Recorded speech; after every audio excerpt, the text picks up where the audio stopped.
I just opened my mind on what modern day storytelling and mass communication should look like. And I chose business to be my tool of communication. I am a very sappy person. I'm a very emotional entrepreneur. I run my business with my heart. I employ a lot of people who think with their head so that I can afford to run with my heart still. Hi, and welcome to another episode of the Her Leadership Series Season 2. From business and finance to economics and beyond, we celebrate their inspiring journeys, their groundbreaking achievements, and the contribution to the innovation and change they are making in their different fields. Hi, and welcome to another episode of the Her Leadership Series Season 2.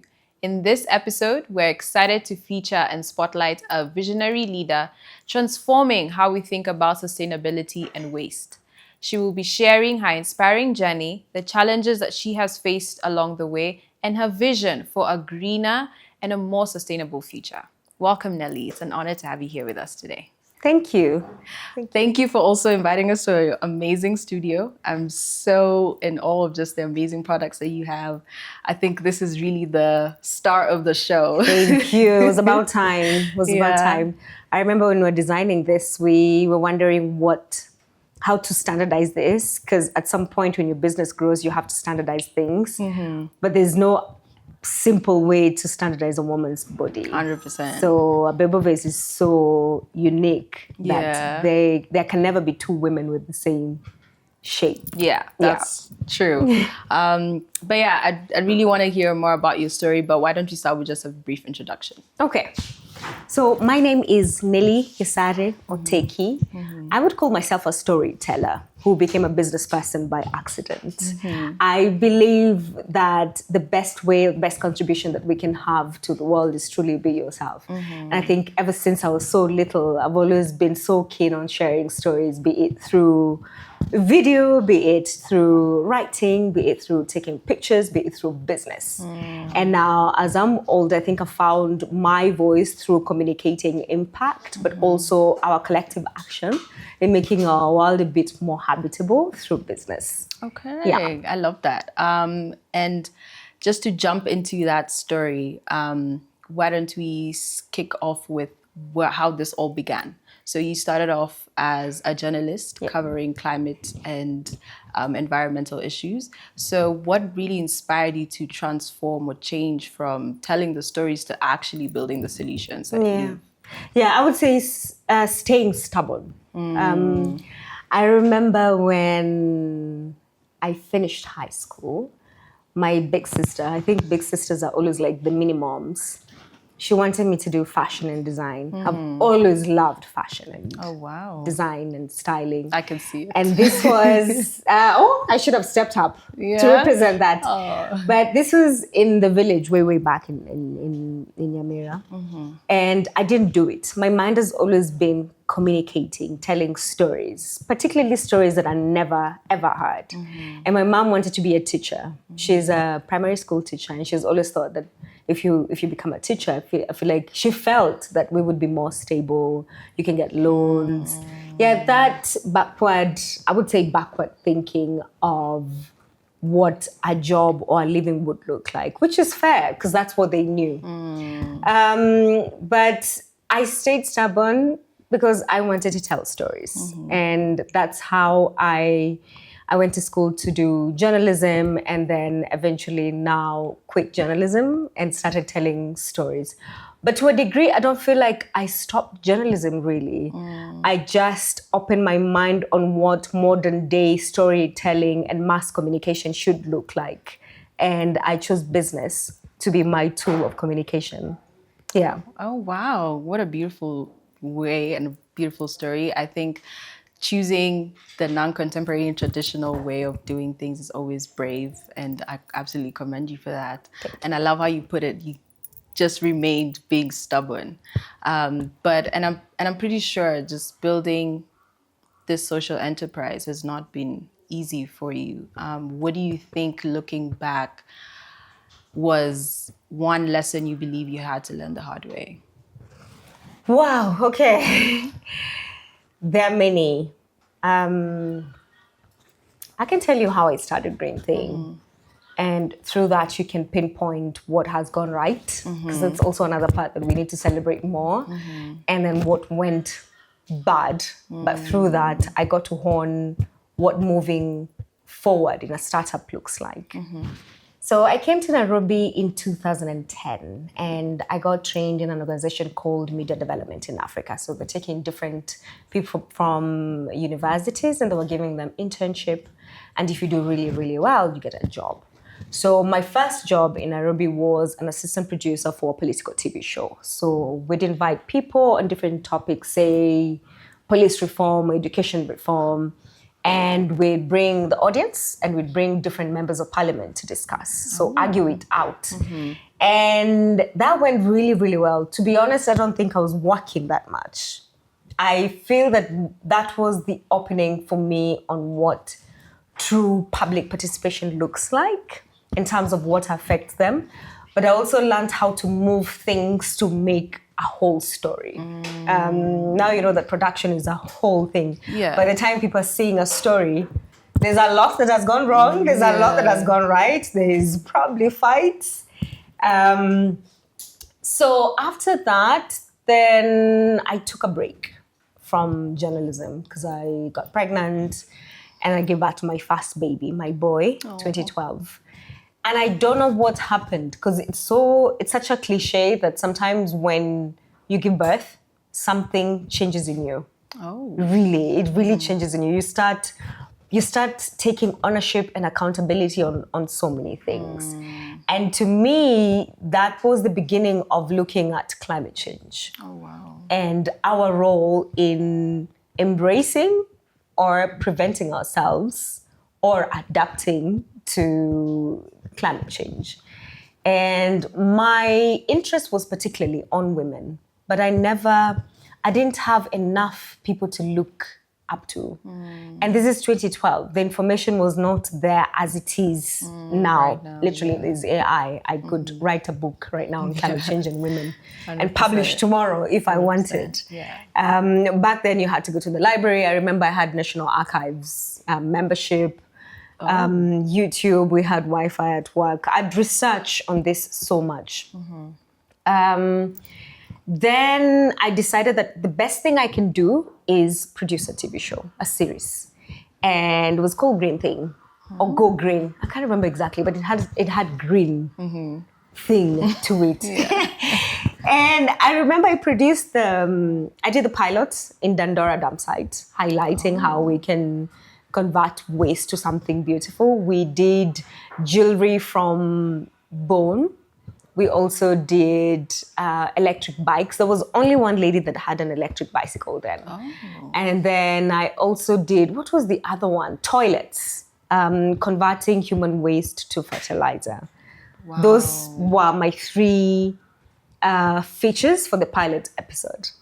But sadly, it never went on air. In as much as I knew people in the industry, I tried to look for airtime because you had to give the show, you had to give an episode and then pay for airtime as well. Okay.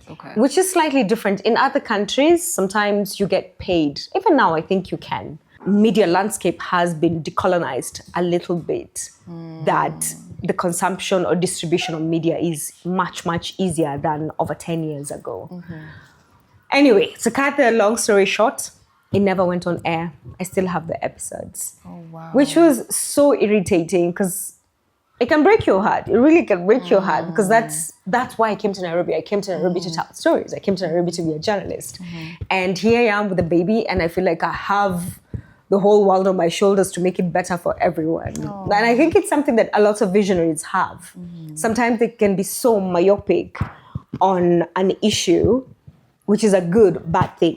Because when you lock in, you actually lock in and fix it. And bad because there's actually very many people trying to address the same issue and maybe change tactic and find them and see how you can contribute to the solutions that are already existing. I went back. So that was my first challenge, to distribute content, to distribute awareness. And at that time, we had Millennium Development Goals. There was just 7 goals versus later on when we had Sustainable Development Goals, which was 17 goals. And I remember we needed money. When you have a little baby, the diapers, good life, education, entertainment. I never used to think entertainment should be budgeted for children, but it is. And so I went back to work. Now, going back to work, I felt that my whole heart and soul was moving towards environmental stories. And when you're employed, you can't really tell your voice. You can't just show up and tell your boss that this is what I want, these are the stories I want to cover. You can suggest, but it's not always granted. And so I think a few years later, I quit and tried YouTube videos now. And I feel that I failed myself by perpetrating the same issue I still have with a lot of climate change, anything. I feel that it is still elitist. Some of the solutions that we come up with, some of the climate finance that sometimes is available, most of the people that are in the middle of creating solutions in terms of adaptation or mitigation or tech never really get to see the money. And that's a problem because the system is not built to actually make sure that solutions are brought to the table, or the people who suffer most are brought to the table. Then we listen to what they're saying and then collectively come up with solutions. Otherwise, it would be imposing, which is a new way of colonizing, just imposing my idea of what I think sustainability should look like. That didn't go so well because people didn't really understand. I feel that climate change can have such big words that if you're not in that space, it's hard for you to even know that this is a solution for you. And 2019, I started now Green Thing, the products. And it didn't start just like that. It had been an idea I was sitting on for so long, talking to my husband about it, talking to my son about it, talking to my friends about it. At some point, they were so irritated with me. Like, do not speak about it again if you're not trying to, make it tangible. Right. And I remember one friend he was doing something around education in children from disadvantaged communities. And he told me, I don't want to hear you talking about it. The next time we are talking, you must show me a product. And so I started with metal straws. And I think 2 weeks after speaking with him, I had metal straws. Oh, wow. And just even launching that first product, I remember I went to different people who could make the straws for me. And to get a good food grade stainless steel, one straw would have cost you as a buyer 1,500 to 1,700 shillings. Yes. The amount of work that is involved from the sourcing, the making, to make it safe for using in food. And that didn't go well. But here's the funny thing with business, especially for passion-driven businesses. When one side doesn't work, you're so persistent, that stubbornness again. You must find out a way to make it work. Right. And so eventually I found a way to source for metal straws, and they were sold out in 2 days. My first product was sold out in 2 days, which is exciting. But I must go back and tell you how this came to be, why I was so motivated to start. In 2017, I gave birth to my youngest child, River, and she was born sick. I remember we spent 2 months in ICU, and it was literally make or break. It was, I wouldn't wish that on anyone. So 2018, she had surgery. But then again, from that surgery, but also from the trauma of almost losing a child to getting back to where were we, you learn that what's the worst that can happen? I think I've seen the worst. Yeah, that fear that you had. I think everybody has that. Like, what if? What if? We have so many ideas, but we never execute them because you think like, okay, maybe somebody else has done it. Yeah. Or what if I don't know how to do this? Or what if I can't do the best content to really tell my stories and connect with my customer? And something sometimes happens and you realize that it's now or never. And this is probably the worst thing that could have ever happened, imaginable. And 2018 was it for me. So I had to start the business. There was nothing could scare me at that time. So I would feel that the challenge of the health issues that were related to this, the toxic things that we consume now, food, clothing, air, perfumes, beauty, really contributed to my daughter getting sick, but also contributed to some of the products I have now. My non-toxic cleaning products is 100% based on what my daughter went through, and I don't want any other mom or family to go through that because it brings you to your knees. We lost everything, literally everything. And I remember I would sell things for 2,000 bob, and I had to remember to return the money for stock and have some for food. That was, I wouldn't wish that on anybody. Yeah. No. But also without that, I don't think Green Thing would be here. 100%. Yeah, because it became now personal. Because for a lot of families, I don't think they look at toxic products the way we look at them. NTV did a story around toxic farm inputs the other day. And this is how many years later? I would say 10 years later, after I'd started looking into how do toxins truly get into our bodies. It's how we consume our clothes. Our clothes are made of polyester. And some of the polyester that is known carcinogenic, so cancer-causing.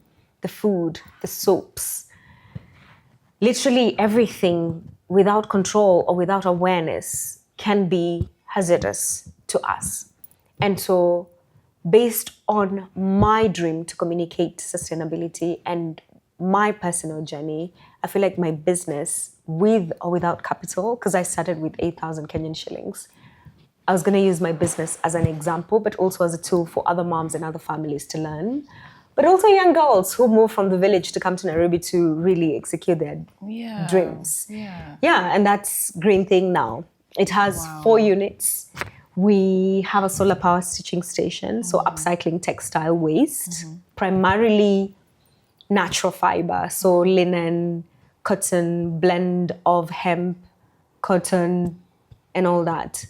Plastic is everywhere, and we must find a way to fast teach. If we can't replace it, and I know it's very hard because not everybody's going to afford linen or even know how to buy linen.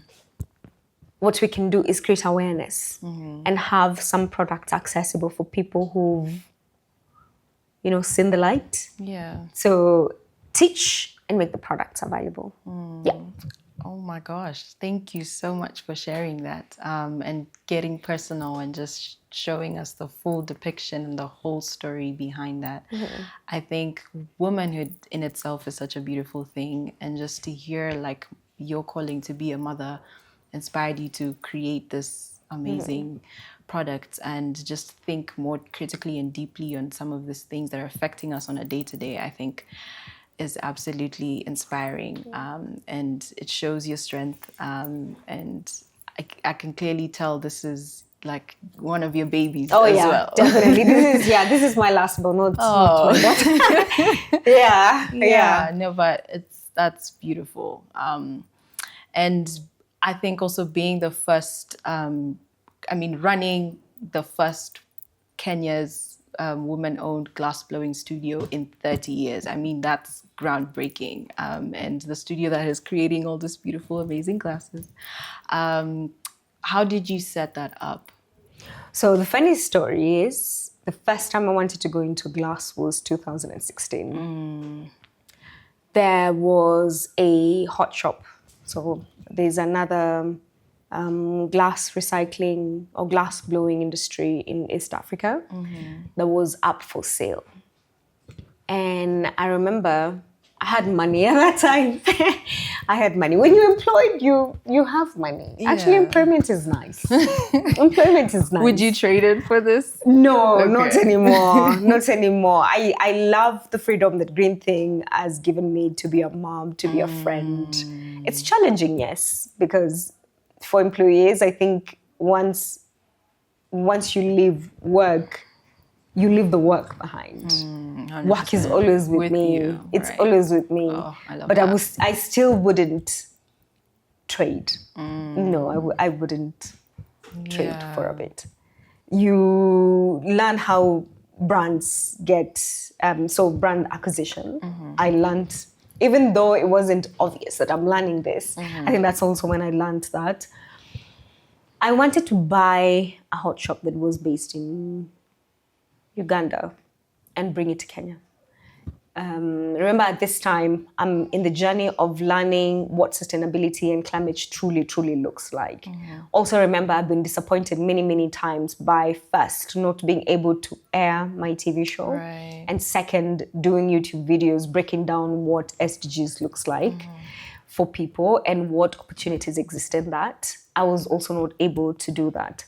So this was my other opportunity, still under sustainability and environmental stewardship.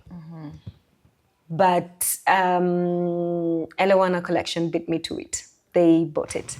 And so I think I kept on getting so many blows, so many, and I think they were necessary because now looking back, I don't think I would have managed it. I didn't have the stamina. Sometimes when you're a startup founder, you need a huge dose of delulu, absolutely, but also a group of people who influence your decisions. And I know the formal way is to get a board of directors. Right. But yeah, that's on paper.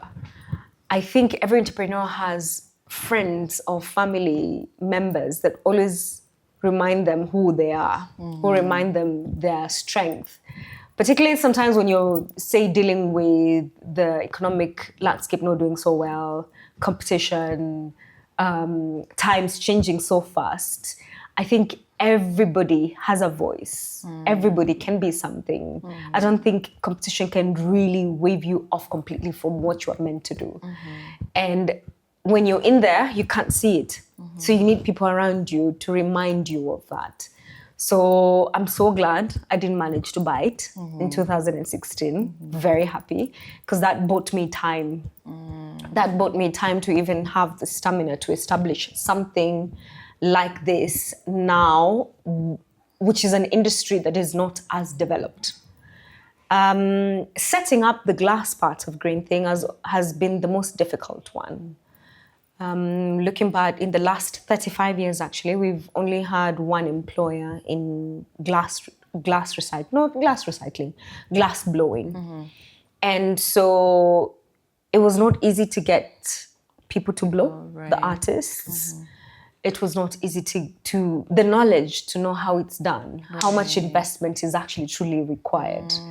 Because sometimes I feel like I'm winging it. Fortunately, I've dealt with waste before from the textile side, and then also making many products from my house from waste. So I feel like that gave me a glimpse of what the glass looks like. The problems with my glass unit and the benefits are equally amplified. It's challenging as much as it is rewarding. But also I didn't want to just have it as glass blowing. Right. One of the things that I've seen in the space is how women are disadvantaged. I'll explain. One, the access to capital for women sometimes is lower than, say, men, particularly African women and brown women, or women of color for that matter, versus, say, other entrepreneurs from the global north. And while I honestly feel like we deserve a lot of money, because with or without money, or with or without capital, we've been able to show scalable solutions with our pocket, but also community-driven initiatives. Right. And so I would think, if I was an investor, I would headhunt such people. I would probably not even use, say, accelerator programs, or I would headhunt these women. Because now with tech is not necessarily just for people to create solutions. It's also to help equitable distribution. I feel like everybody should be able to use tech for advancing the sustainability landscape, not just from people creating solutions, but people who are accelerating those solutions. So, yeah, I think women, from the perspective of inadequate or access of capital, as a mom, again, I don't know who told me this is my cross to carry. I feel that everything I do should represent the values or the challenges I face. And so for Green Thing Glass, we primarily work and buy glass waste from Dandora Women Waste Pickers, which is a dump site that has been full for over 20 years. I am a very sappy person. I'm a very emotional entrepreneur. I run my business with my heart. I employ a lot of people who think with their head, so that I can afford to run with my heart still. Right. And so my heart is, how do I even out some of the disadvantages that women in climate and sustainability face? And one of the ways is to bring them as very strong and primary part of my value chain. Yeah. So yes, that's what Green Thing Hot Shop is. Oh, wow. Yeah. I absolutely love that. And I think one thing I admire about just women is just, I think our emotions are our strength. And as you're saying, the differentiator between, like, you know, as an investor, why you would even chase that, I think that in itself, and where our passion comes from, and when we commit to something, like, it's a whole lot deeper and personal for us in that sense. And I like that even as a buyer now looking into purchasing any products, knowing that you're also supporting a group of women somewhere and empowering those women as well, I think makes this even more beautiful. I truly think that anything around sustainability and climate change, the end goal is not creating tech. The end goal is not creating e-mobility for the sake of e-mobility. The end goal is not to have drones delivering blood. The end goal is not just having beautiful glassware. Right. Every one of those 17 goals, really, the goal is, how does it make people's lives better? 100%. That's the whole point. And so if an initiative doesn't improve people's lives, then what's the point? Then we've just made sustainability and climate change just another industry. That's true. And really, this came in because we need to change our ways, because a lot of us are struggling. And every initiative that, well, I would say 90% of the initiative that Green Thing does is to better people. Oh, wow. Yeah. That's beautiful. I think if this is not even inspiring enough, I don't know. We could even end this interview here. No, don't end. I really like that. It's just, it's more impactful. It's more meaningful in that way, because I think sustainability, as you're saying, like, they throw a lot of these words around, a lot of jargon, and it really is, and could easily turn into just another industry. But it's the little things and the impact that you're making that really matters. Yeah. And It's I actually, like that. Yeah. It's actually become a space or an industry. And it shouldn't be. Sustainability really is a way of life. Sustainability really is remembering where we get from and intentionally decide to take care of what feeds us, 100%. what clothes us, what... Yeah, it was never supposed to be about all these things. Yeah. It's not an industry. It's not. It's not, are you in the sustainability industry? No, it should just be. Exactly. It should just be. It should be a part of everybody. Yeah. It's part of our lives. Yeah. Or you hear people saying, oh, I really need to quit my job because I think a lot of jobs now are in the sustainability space and climate change space. Yeah. Look, you don't have to change. You really just look at how you can green what you're already doing. What are some of the steps you think people should take to just, live more sustainably? Yeah. What are some of those pointers you could give us? Yeah. Okay. So first of all, I think it should be known that sustainability, we're not going to buy things to decarbonize our country. Right. We're not going to buy things into sustainability. We must first know that it is an attitude change. Right. If you know that a tea bag, you dip a tea bag in water. And water, yeah. If you know that you could make another cup, don't put it in the bin. I think first it starts with attitude change. It can never be too filthy. Just stay clean. It can never be too filthy. Second, educate yourself so much. The fact that it's becoming an industry, I would say, it's very easy to be greenwashed. Educate yourself so much. And this information is everywhere. Again, with AI, it's everywhere. If you're lucky enough to have way, way older people than you, talk to them. How were our grandparents making like the best skuma without all these additives that either come in plastic or come with toxins? How are they doing it? How can we learn that? And then, of course, let's not make sustainability as a floating little thing. It's touching everything from health, education, food, clothing, housing, transport, policies, governance, public participation, everything. It's not a thing that is so secluded. Those are the 4 things I would say. Just be very intentional about it and know that it's not the money. Yeah. And I see this argument that a lot of eco-friendly products are expensive. Actually, they are not. I think we're just addicted to convenience. 100%. Really, we are addicted to convenience. Tell them. We're addicted to convenience so much that sometimes we don't want to make soap at home. It doesn't take so much. It really does. It doesn't take so much. And I'm not a big fan of domestic work. I don't want to take other people's jobs so much. I remember I fought with my mom so much about doing dishes. Yeah. She'll be very disappointed I haven't changed. I still do not like doing dishes.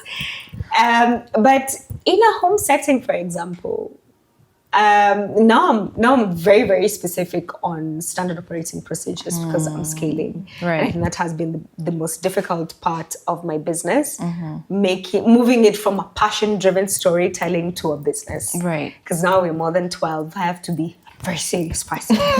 So the same thing applies to a home.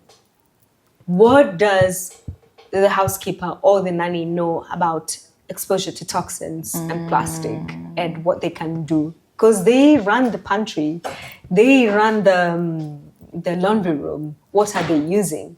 Is it a simple thing like using sodium bicarbonate for baking, but also as a fabric softener? It's also how you really change how your home operates. 100%. And I think it's honestly 90% attitude change. Yeah. And sustainability is not tacky. It's not tacky. I mean, there are brands now that can present eco-friendly products in a very modern, positive way.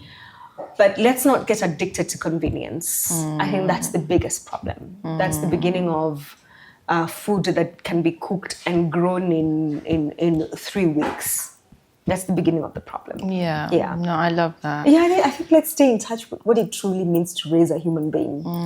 It's the growing food, it's the community, it's knowing where the best mangoes are from, it's knowing when are they in season.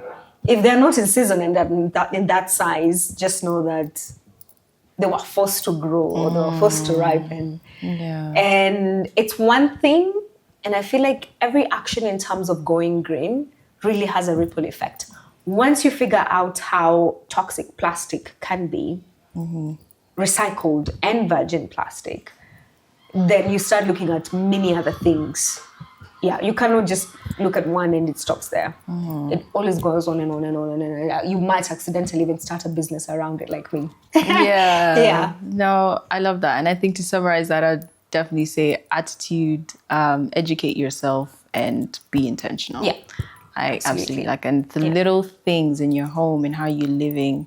And I like that it still circles back to how can you raise someone.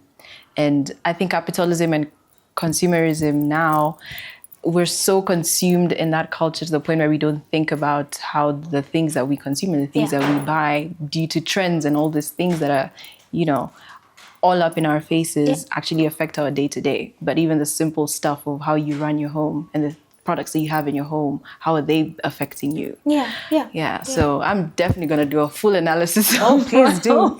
Right onto this. And just like looking at the whole journey now, and Green Thing, what could you say has been the most rewarding thing as a founder and as a leader in this space? So the most rewarding thing since I started Green Thing has been to find people who believe in the vision as much as I do. And I never used to acknowledge that until much, much later. I'm in a scaling phase now. That's when you start seeing that actually it's so important to have people who believe in the vision as much as you do. Because they have to think ahead in their units before you do.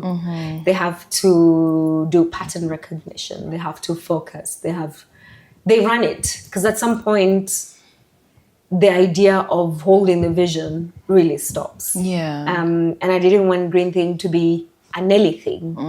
This is for other people. In fact, I'm currently actively trying to fire myself from Green Thing so I can so I can do more things like capacity building, especially with kids and women communities, women community-based organizations. That's where I want to go into, because sometimes when you're in a business, when you're running a business, you can get so consumed into the operations. I did not start Green Thing to worry about which products we're going to sell at Xbox in November. No, I started this because I want to create more awareness. I want to make these solutions accessible to people. I want the information. I want to influence how we participate to choosing the life that we want. How do we live? How do we produce? How do we consume within planetary boundaries? And I feel that I need to use what I'm really good at, which is storytelling to move the needle further. It would be so unfair for me to start thinking about, it's so unfair. It would be so unfair to Green Thing. Thank you so much, Nelly. Your story is very inspiring, and it's a very full depiction of just like what movementhood is.